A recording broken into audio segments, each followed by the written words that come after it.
previous winners in this race, Jamie McMurray, Todd Bodine, and Jason Keller. Row 3 will see the defending champion of this race, Jason Keller, and Michael Waltrip, second here 9 years ago. Ron Hornaday, third here 3 years ago. And Kevin Harvick, the runner-up 2 years ago.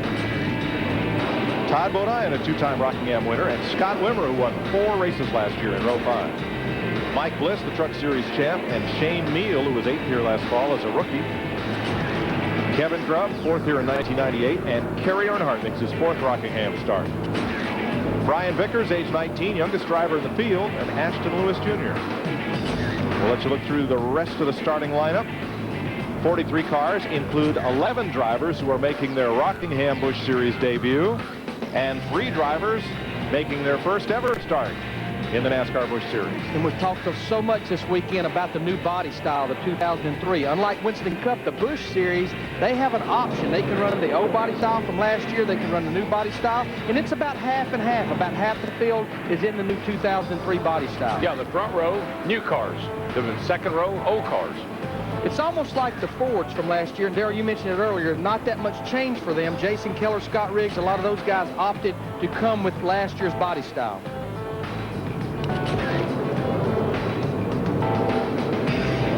Kevin Harvick in that 21 car, those guys, they only have 3 laps of practice. They ran 1 lap in practice and lost an engine, 2 laps of qualifying. This is where a teammate helps out, because what I've been told is Kevin and his teammate Ron Hornaday, they like similar setups, so they put Ron Hornaday's setup under that race car to race it.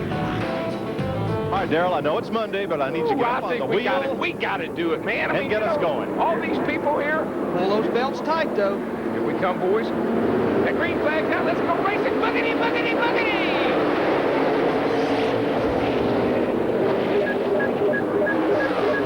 Like Jamie McMurray in that 1 car, he got a heck of a run up the second groove, turn 1. He'll take the lead down the backstretch. Remember, he has 400 miles under his belt from yesterday in that Chip Ganassi Winston Cup car. And they were good miles there. His car ran great. You think Michael Harvick and some of them, you think experience might be good, but not if it's bad experience, and that's what they had yesterday.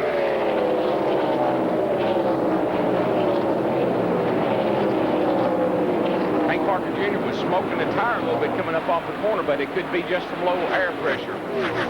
And you know, like I say, you look at Jamie McMurray in the 1 car, Darrell, even if the car is not like he wants it, he still has that experience of what this racetrack's like over a lot of these guys. Just had a car get into the outside wall coming off the 2. We're going to see that. And you see that tire smoking.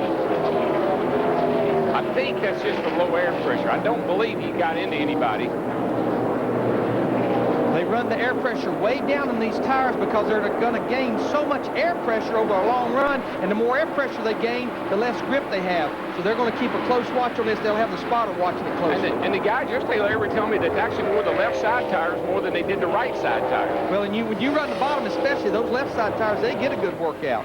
And those drivers that started in the back, they're flying. Scott Riggs has picked off 5 cars so far, and Kevin Harvick, who started in the back with him, is up to 30th. But what they have to be careful not to... Trouble, turn 1, 2 cars spin. Oh, whoa, somebody threaded the needle and got through there. I don't know how. I don't either. 2 cars were completely sideways. The track was all but blocked, and it puts us under the first caution today. Let's see what happened here.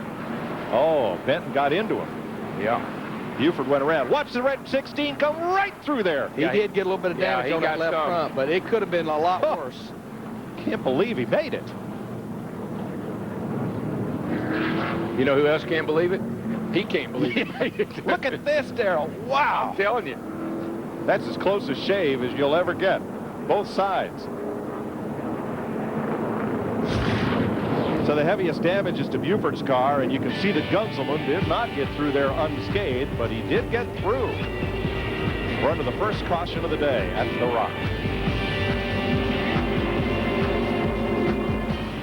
Welcome back to Rockingham. Cleaning up the first caution of the day, Robbie Benton spinning Joe Buford.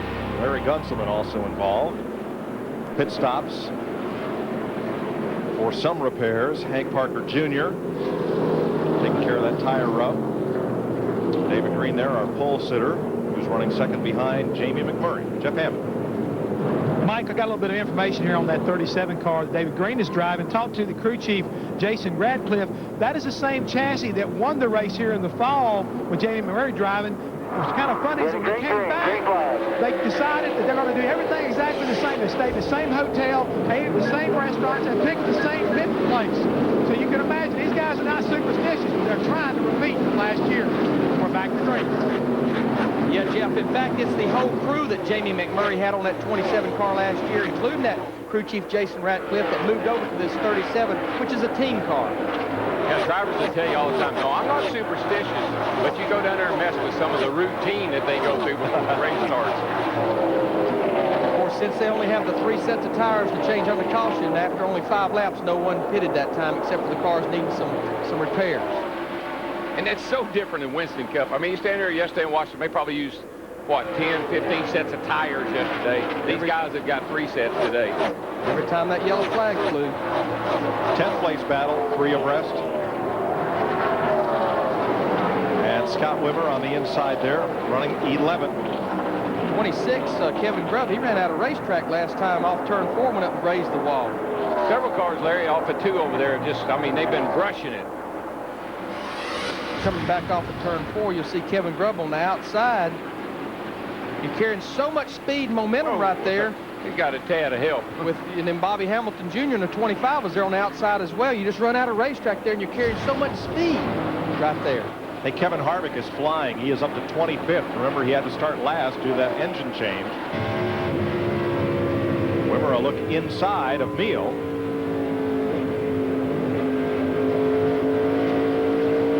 You can hear him driving that car. Even just after 15 laps, you have to drive as much with the throttle pedal as you do the steering wheel. Yeah, you can't just drive down in the corner and then stand in the throttle, mad it up off a corner.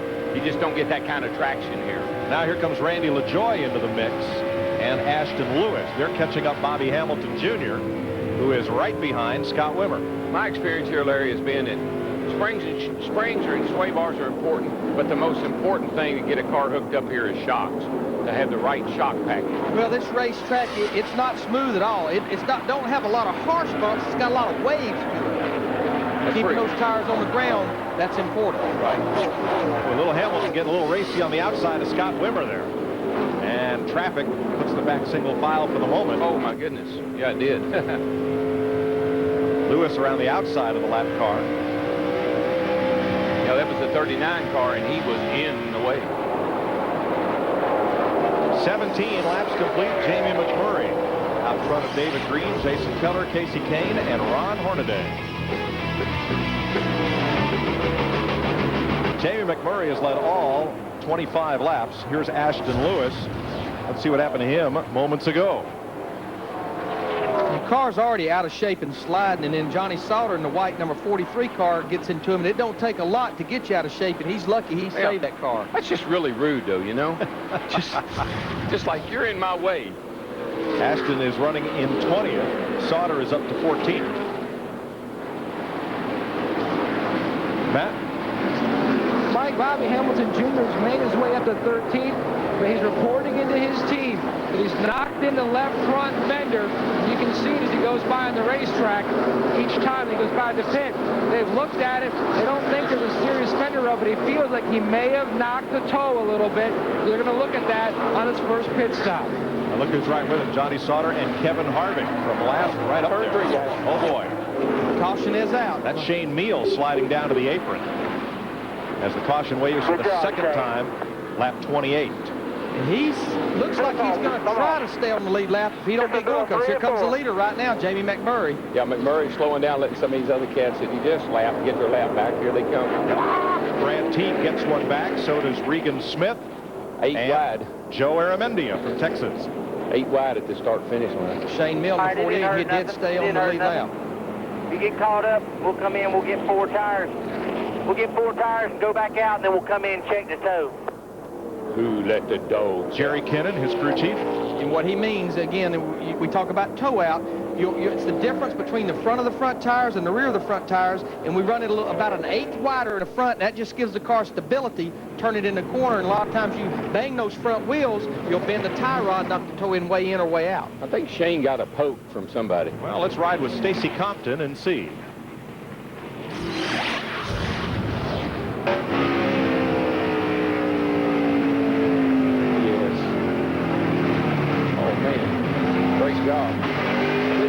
wild card, wasn't it?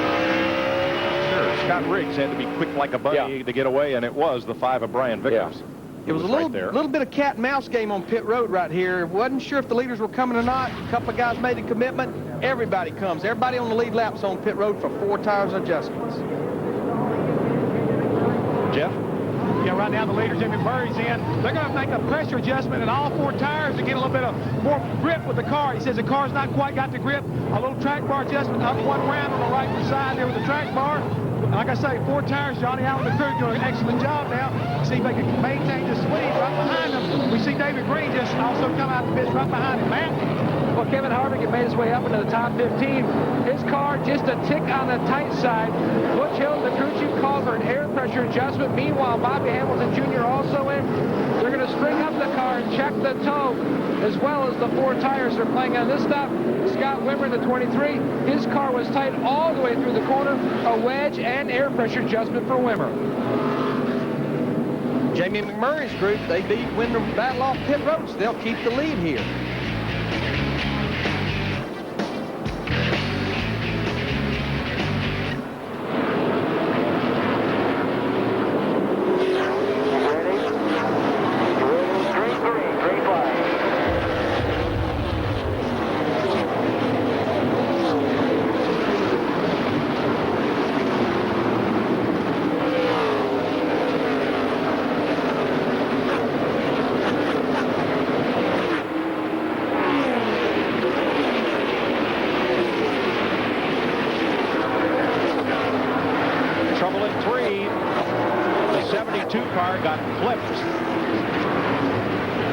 Started off of turn 2 over there. Everybody got all bottlenecked up. Some slow lap cars just could not get out of the way, and everybody ran out of room. And what a tough break for Hank Parker Jr. in the 27. He's on a 2-race deal, doesn't have a full-time ride this season, but he plows into the 73 of Jason Schuler. And Schuler, I believe he and Ashton Lewis got together trying to make the track 3 or 4 wide going into the corner. I think that 73 car got down on the apron and he spun up in front of these guys. I think that's what happened. And Hank Parker Jr. drives away, but I think he has a radiator with no water in it right now. He has an issue, there's no question. This is the car that Chase Montgomery's going to run a lot of the races. In fact, it's a team car to David Green.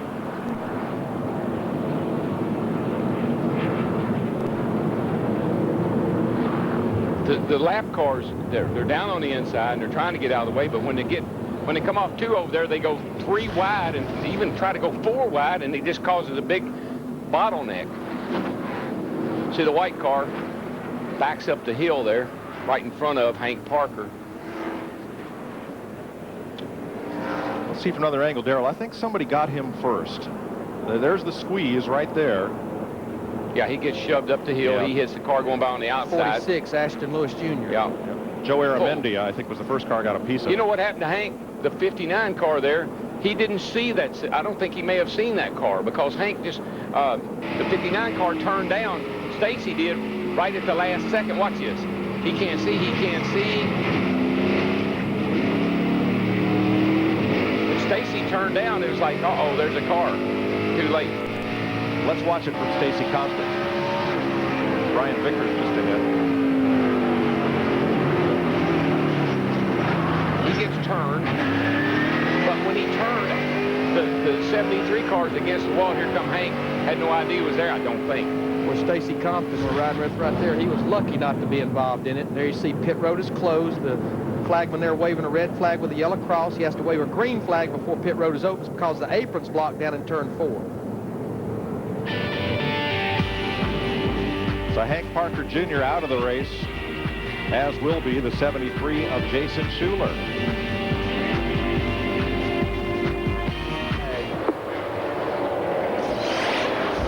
You know, this has been typical Rockingham. I'm hesitant to even say this. You get a lot of cautions in the last 50 or 60 laps, and then they kind of settle down, and it seems like it sometimes then gets in those long green runs. Jason Keller almost got squeezed in the middle of one of those looks like a good place to be at the time deals, and it closed right up on him. There he is.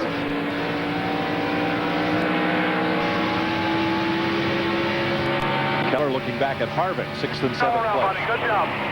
Yeah, I thought I saw damage on Harvick's car, but what it is they got a black kind of flame-looking thing across the front of the car. And I think the car is actually clean. I don't see any damage there. How about it, Matt? What about the 10? Well, the 10 is Scott Riggs.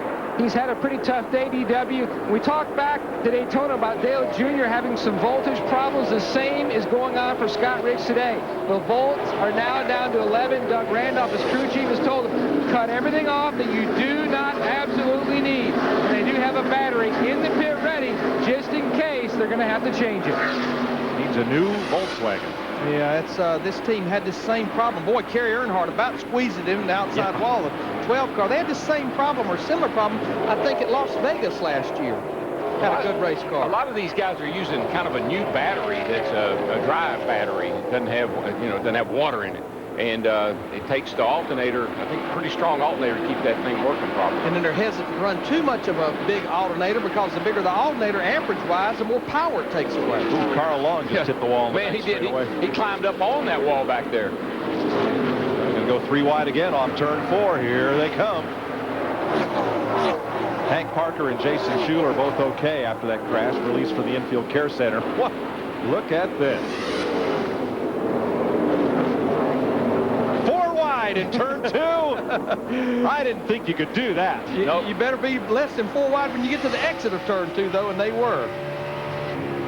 Wow.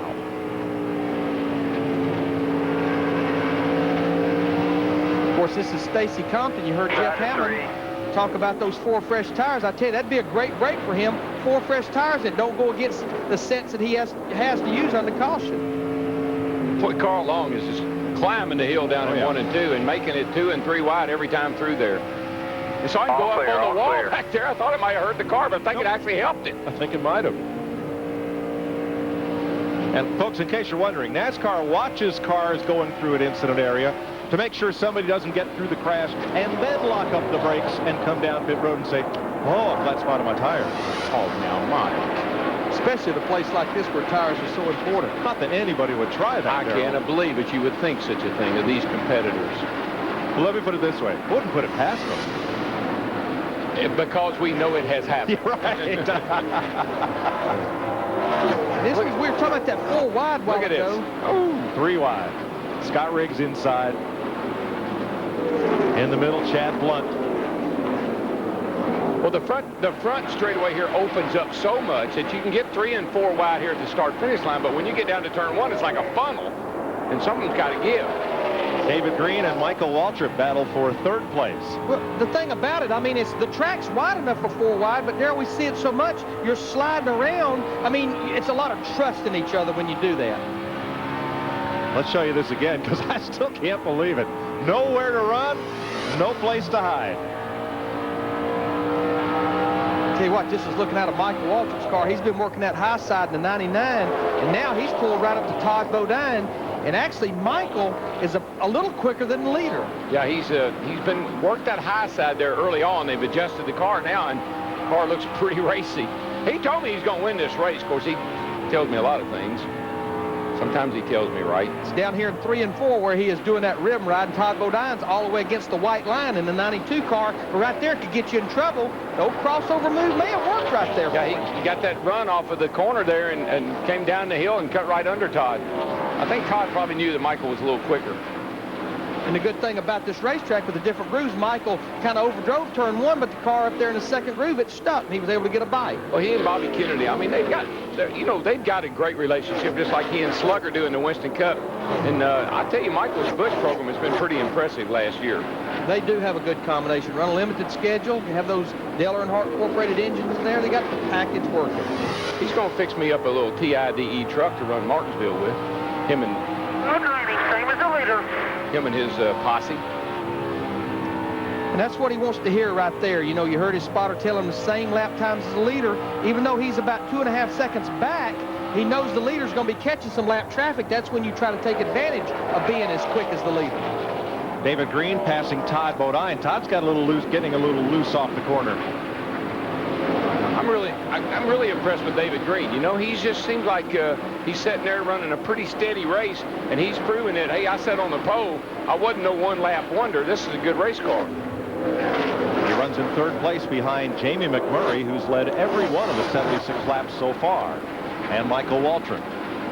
Tell you, another car I'm impressed with is right behind Todd Bodine, Casey Kane in that 38 car. He was fastest in practice the other day, qualified up there in 4th. I think a lot of people thought that may have been a one-lap qualifying wonder, but I mean, he stayed right there in the top 5 since the drop of the green flag.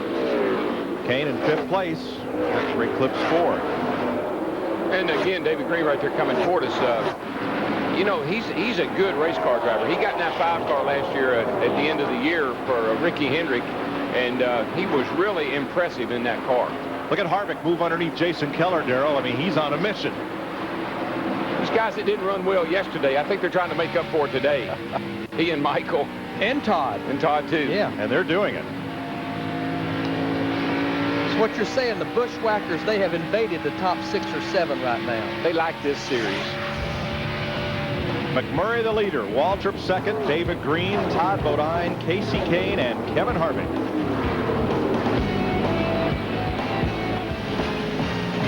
Welcome back to the NASCAR Busch Series presented by John Deere at Rockingham. Rained out Saturday, delayed to Monday.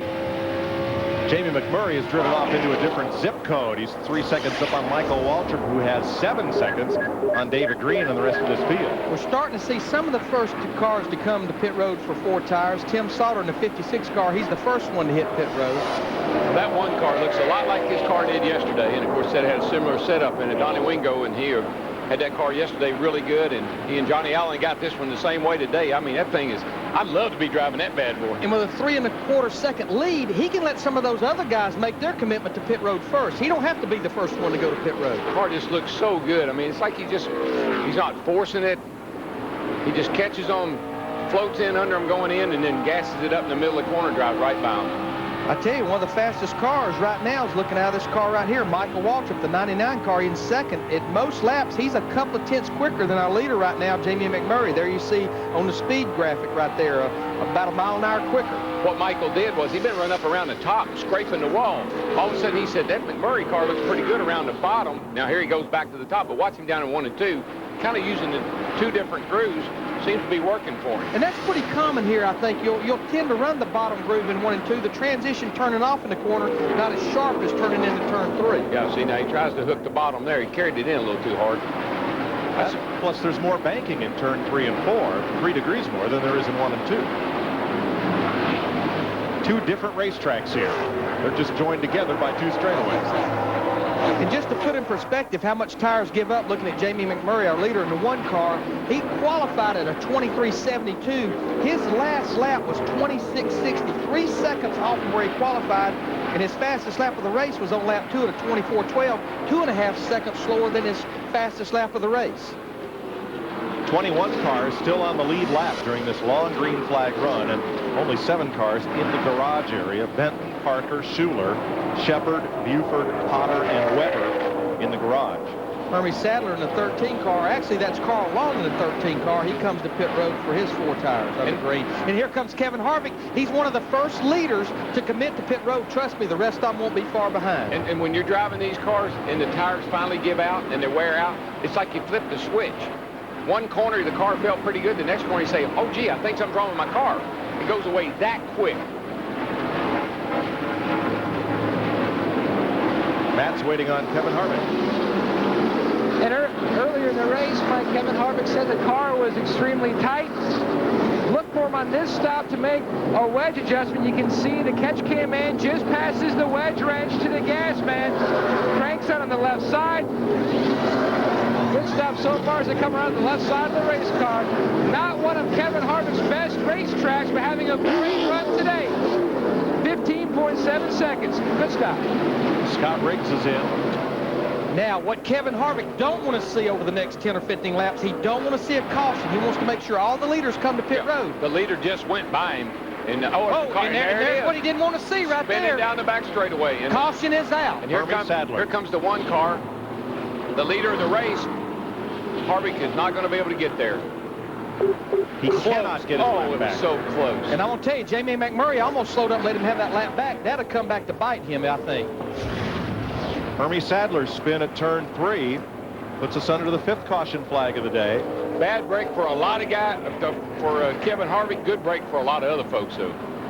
Because they were all getting ready to have to do the same thing. You can see him slide around. Here comes the leader. Yeah, he's like he may have a tire going down right there. I believe you're right, Darrell. Yeah. It's not a right side. Turn around here and let me see the other side. He will. Here he comes. It might be that right rear. It looks soft. I think that right rear is soft.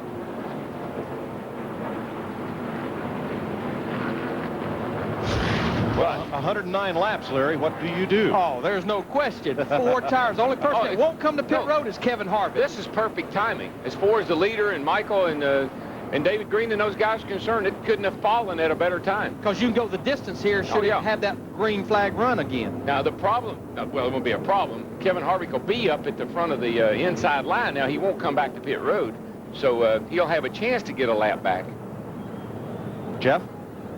Well, Jamie McMurray brings his cars in, hits the mark perfectly. 4 tires is exactly what's going to be going on this car right now. Everything's looking good. He's really happy with his race car, so no adjustments for the #1 car right now of James Finch's. Matt? Now, Michael Waltrip already in. They're going to make a wedge adjustment. Going to make an air pressure adjustment as Michael puts the car in gears. The team comes around to the left side. They're also going to maybe work on some tape as well. You see the crew member trying to put tape on the front. The 23 will beat him out. The 37 is going to beat him out. Looks like Michael will be out third. Long stop for Ron Hornaday. The center of pit road. They're having a lot of trouble on the left side. And finally, Hornaday gets away as that tire got away from somebody. I'm going to tell you what pit crew rose to the occasion with Scott Wimmer in the 23 car led by Chris Rice, that new crew chief. They went from 4th to 2nd on that pit stop. And he's got a good race car to go with it. So we're past halfway. Jamie McMurray has led every lap thus far at Rockingham. Green flag. I'll tell you what, I'm going to give a crew to Mark Reno, Johnny Allen, that pit crew. That pit crew has rose to the occasion, too. They struggled last year a lot on pit road, but they have rose to the occasion today. Keep in mind, this lead car of McMurray, this is a team that changed drivers and changed makes. 10 car will be coming to pit road because he passed on the wrong side. You can only pass to the right-hand side before the start-finish line. The black flag is out, so his troubles continue. Yeah. All he had to do was let up and not pass that car, but he went on by him. Even though that car looked like it may have had a problem, you just can't do that. And even though all he'll have to do is stop and go in his pit, this pit road is so long from turn 4 to turn 2 that you'll lose almost a lap and a half just coming to pit road. Exactly right. So Riggs is going to go from first car 1 lap down. Now he's hung on the outside and can't get to pit road this time. They give you 3 laps. And they don't even have to do that anymore. Used to when we didn't have... Oh, trouble, turn 1. 2 cars hard in the wall. 1 is Mike Wallace. Now that will be a break for Scott Riggs since he has not come to pit road yet. Shane Meal there, 48 is the other. And look, McMurray's going to slow down and let Harvey get 1 lap back. So he'll only be 1 down now. You need to slow down here, buddy. Mike Wallace climbing out okay. Finished in the top 10 of all 3 races he ran at Daytona. He doesn't look very happy either. He and Shane Mills seem to be communicating. They're communicating. Yes, they are. They got a lot of communication going on here. They obviously don't agree. Shane is okay. Sets off the fire extinguisher on board to try to put that fire out. I think Shane's going to come down here and say, listen, I got my helmet on, you got your helmet off, let's talk this over. Mike Wallace not happy with Shane Meal. I like Shane Mill's strategy. Leave that helmet on. You know, whatever happened, these 2 guys, they walked away, and that's a good thing. Who really suffers now is the teams that have to fix these race cars. Not to mention the car owners. And we've red flagged the race. Let's see if we can see what happened here. Cars are going down in the first turn. Oh, Shane gets... You see what happened there? Shane got turned up by the 16 car. And Mike doesn't know that. He doesn't know that the 16 car got into Shane and put him up into him. He thought he just drove in. Thought he drove into him. Probably figured he drove in the corner way too hard and lost it and went into him. I think when Mike sees that, he might not be quite as upset. I mean, looking at that, you'd say Shane Mill just run over him. Right. But he got hooked a little bit by that 16 car. Because Mike Wallace in the red 4, he's into the corner clean. And and then gets tagged. Of course, as you said, Mike, great run at Daytona for Mike Wallace's team for the first time. Had somewhat committed to try to run the full schedule, chase the Busch points, and not a good day today. 6th caution of the day, and they're going to clean off turns 1 and 2, and we'll get back to racing at the Rock. Did I mention Harvick only has 1 set of tires left now? He's out of the pit now, going back to green. And he's kind of out of the picture because he's well back in the restart order. He couldn't get, see, he's on the right side back in there, so he's okay. There he is, 3 wide. Why he's back there, what do you say? Let's crank it up.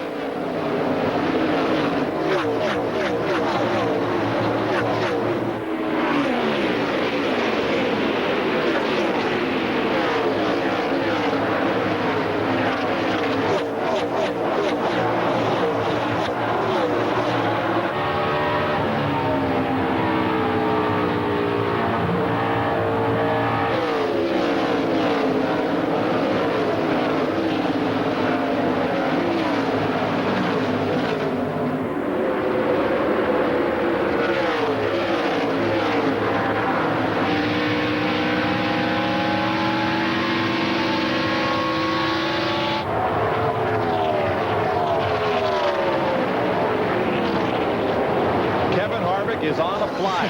Pass him inside, outside, through the middle, doesn't matter. He's like a man possessed right now, but he has those 4 fresh tires, a little fresher than most of these guys have right now.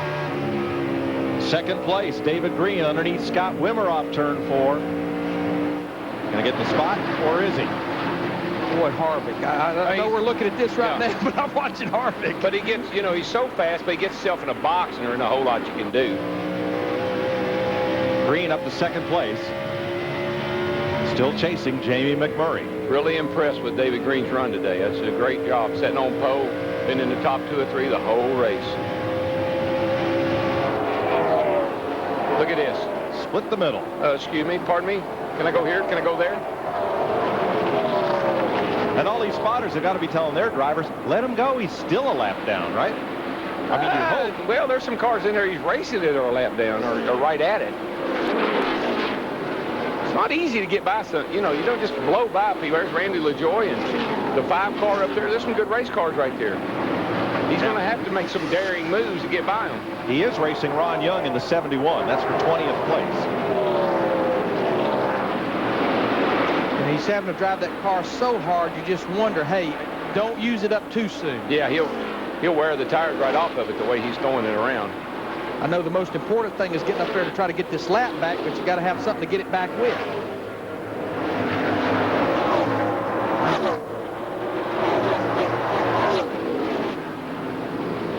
But, you know, he's that kind of driver, all or nothing.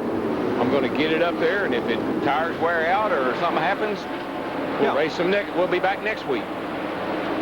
3rd place. Battle for 3rd place here. Scott Wimmer in 23. We're looking at a Michael Waltrip. I tell you, a car that's come to life is the car behind these guys, Todd Bodine in 92. I believe he's finally gotten that car tightened up. Plus, it's cloudy. That probably helped his situation. He made I don't know what they did on about the 2nd stop there, I think it was, but they made a bad change on the car. They went the wrong way, and now they've got it back, looks like. Sometimes you tighten the car up here and you think that's the way to go. It actually makes it worse because you end up doing what we call push loose. Get the front tire sliding and then the back end hops out.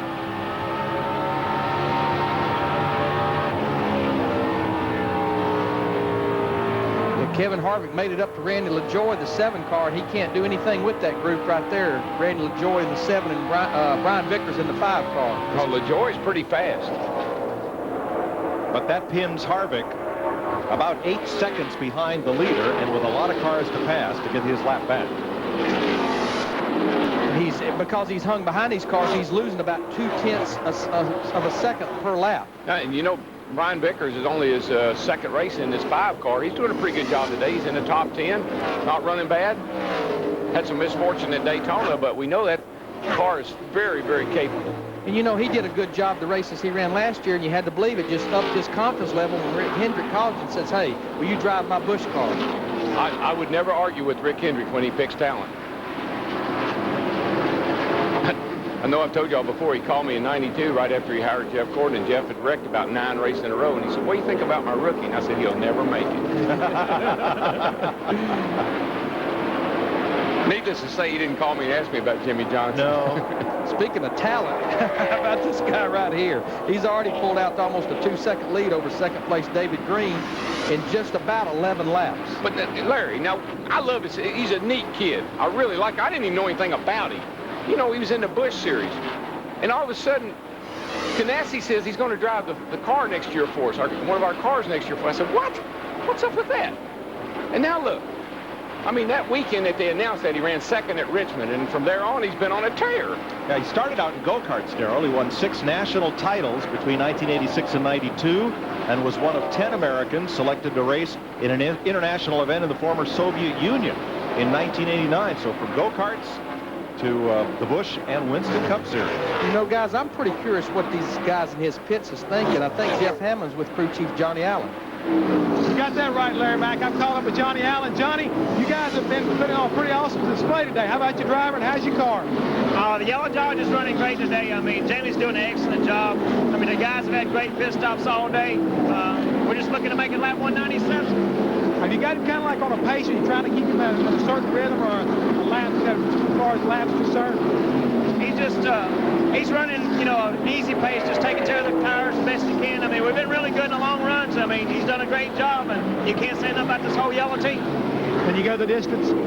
Yeah, we can make it on gas. We got no problem there.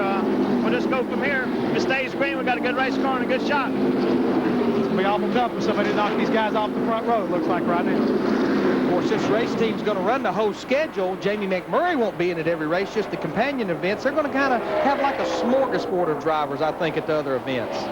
Checking new talent out. Hey, well, maybe I ought to go down and talk to him. Jamie McMurray has led every lap so far. New talent, baby. Jamie McMurray has led all 158 laps so far, but he is no longer the fastest car on the racetrack. No, Michael has got that. He's got the low line in the turn 1 and 2, and he goes way up high down here in 3 and 4, and he is closing up in a hurry. He's getting McMurray about a 10th or 2 every lap. And, of course, Jamie's up there in traffic, but Michael has really, really done a good job. See how he runs low down here in 1 and 2. And I mean, since Jamie's in traffic, a lot of those cars will fight him a lot harder because he's the leader. He's the one putting them a lap down. They may not fight Michael quite as hard. Michael's going really, really good. Scoundrel told me he could win this race, and the way it started off, I didn't know if he was right or not, but looks like he might know what he's talking about. McMurray's led every lap so far, 160 of them, in his 2 Busch Series victories. He led only the final lap at Atlanta and only the last 2 laps here. Yeah, he was a beneficiary of Michael and Jeff Green when they wrecked each other here in the 3rd turn last race here. And McMurray dove under him and come to the flag to win the race. But boy, I'm telling you, Darrell, Michael, he has chopped into that lead big time in a hurry. Somebody gave him a wake-up call. That is Jamie McMurray, the first car just ahead of Michael Waltrip. Pat? Well, Mike, remember what Bobby Kennedy said during our interview over the red flag for the Shane Meal Mike Wallace incident. The longer that race car runs, it gets faster and faster. It doesn't fall off as like a lot of the other cars tend to fall off, but they just needed those long runs, and that's what he's getting right now. Yeah, and Matt McMurray now saw what Michael was doing, running high in 3 and 4 and low in 1 and 2. That time he moved up in 3 and 4. We'll see if he does it again this time. But he knows now he's got company. Boy, Michael really sails it off into turn 3 a lot harder than Jamie. Jamie to the bottom of 3 and 4. Coming off, though. He gets such a great run off. Michael just dives under him, got a lot of speed. Does he have enough? Not this time. He'll be sure to make it nice and clean. There's no reason to force your way by him right now. Look how much he picked up in the middle of the corner right there. Just picks the throttle up, able to stay in it, unlike Jamie. And traffic ahead. And the bad news is for Jamie, he's been sitting there leading the race all day. Hadn't had anybody to race with. Now you find out, whoa, I should have made an adjustment on this car way back when. Now the sun's back out, so this racetrack going to change again. Michael Waltrip's going to lead the first lap. Caution is out, too. Whoa. Caution's out. It's a debris caution. Bad news for Michael, because we heard that his car wasn't that good on short runs, good on long runs. Hammond. Yeah, you're right, Darrell. Right now, Jamie's car was changing. The racetrack, they've been having some changes going on. The car was getting tight. Couldn't get it to go through the center of the corner like you wanted to, but they will make an adjustment this time in. First lead change of the day. And it comes after 164 laps. And remember, all the leaders have one set of tires left, so everybody will be on pit road to get that last set of tires, top it off with fuel to go these last 30-something laps.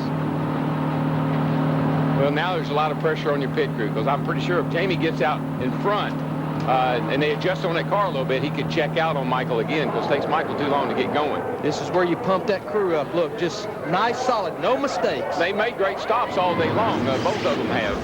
And David Green is still in it. Scott Wimmer, Todd Bodine, and the 38 of Casey Kane.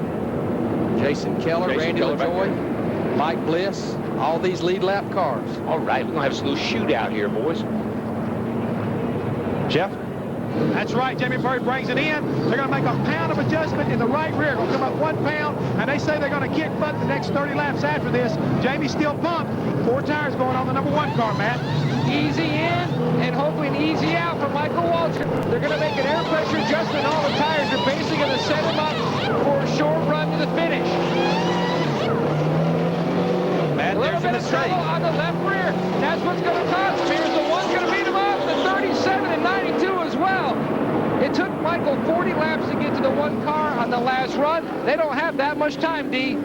No, that one little problem, one little lug nut is probably going to cost him a shot at maybe winning this race. Because now not only he have to fight Jamie McMurray, he's going to have to fight those other 2 cars too, Todd Bodine and David Green. And how much does a lug nut cost? Thousands of dollars. No way to put a price on it. Won and lost on pit road.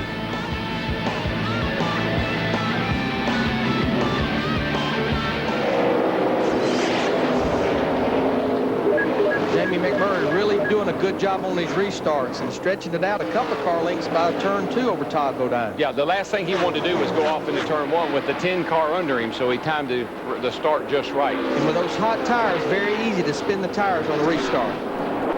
Todd's going to get up there and try to challenge a little bit. It seems like Jamie, after just a couple of laps, can start to ease away from him. Well, last fall here, it was McMurray, as you said, Darrell, the beneficiary of 2 leaders getting together. Well, right now in the short run, Jamie's car is going through the middle of the corner so good, and he's able to stay in that throttle, and he's hugging that white line. He just picks it up so much quicker than you can see it on Todd Bodine. Right behind Jamie, he just gets back to the throttle so much quicker. And for a driver who's not used to running 600 miles in a weekend, all these caution periods, Darrell, have to be helping Jamie McMurray. Well, you know, when you get in the car from after running yesterday for 400 miles, you're always a little tight and a little tentative. You know, you got to get in there and get loosened up. The heat of the car, first thing you know, you're feeling really good, especially when you've led the whole race. That's the most beautiful sound there is. You're beating everybody a 10th a lap, and you're pulling away. And he pretty much has clear racetrack in front of him. When they come back around this time, it'll be 5 to go.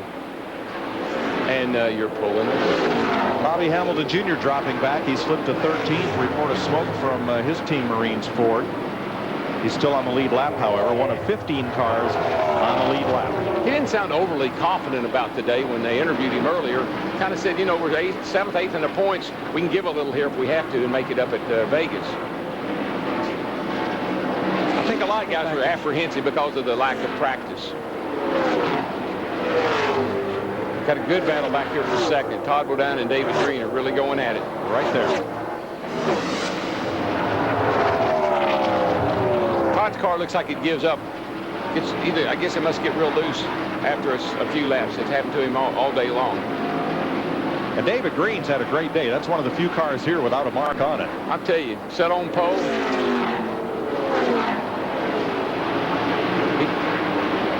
He just got vandalized by this one car up here. Green just, I guess, can't quite figure which line is better than Todd's line. Boy, McMurray's slowing down. Something's wrong with McMurray, or else he's getting awfully cautious. Yeah, he lost 2/10 to Todd Bodine that time. Something's wrong with that car. Jeff? No, everything seems to be fine. He's having trouble. It's like he's got a tire going down. 2 laps to go this time. Needs to run a little over 2 miles. They're going to catch him. He actually picked it back up that time, Darrell. He beat Todd Bodine 2/10 that lap. Oh, yeah, he did. The car looks, man, Clear. All clear. he really slowed down there for a couple of laps. Now the car looks fine again. And David Green has caught Todd Bodine and goes high for second place. White flag this time. Green was not able to make the pass coming off turn 4. He has one more lap at him. Todd's running the low line, and David's running the high one, and there he goes. Traffic. Green's got the momentum. He's got him. Drag race down the back straightaway. I think David will win because he's running that high line, and he's been beating Todd through this end of the racetrack pretty good. They're going to come off pretty dead even here, but I think David's got him. And Todd got real loose when he jumped back in the throttle. Good job, David. And Jamie McMurray gets his 3rd career victory. Trouble up in turn 3. Oh, Stacy Compton. Regan Smith. Smoke. And Regan collects up Regan Smith there. And for his 2nd straight trip to the Rock, the mosh pit dive, and Jamie McMurray pulls off the win. Now, you asked for permission to do the big smoky burnout, which Darrell approved, and I can see you've already got a flat left rear. Yeah, well, I didn't want to tear their stuff up. You know, some people get upset about that, so I want to make sure it was all right with them. This is an awesome race car, and have to thank Yellow for the opportunity they gave me, and James Finch. These guys just bring such good equipment to the racetrack, and it makes it so much easier on me. And Ernie Elliott Motors this year, man, it's just unreal. So, exciting day. Now, how dominant is that race car over a 30 to 40 lap run? Because I heard you come on the radio right before that last green, and you said nobody's going to get me. Yeah, you know, the 99 car would have won if it would have went green. We got extremely tight and didn't really adjust on the car enough, but when that caution came out, we made a little adjustment, and man, really good after that. Yeah, that's incredible how fast. It's like Ryan Newman fast for the first 30 laps, you know. 600 miles. You told me this morning you were achy all over. Well, I'm not aching right now. I feel pretty good. Jamie McMurray takes home another win here at the Rock. Jeff?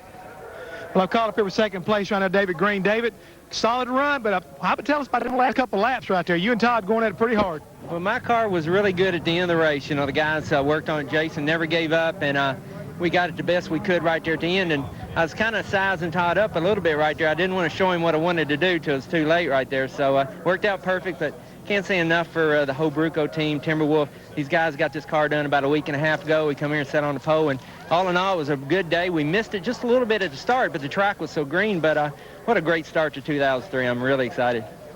Well, you can't say it much better than that right there, guys.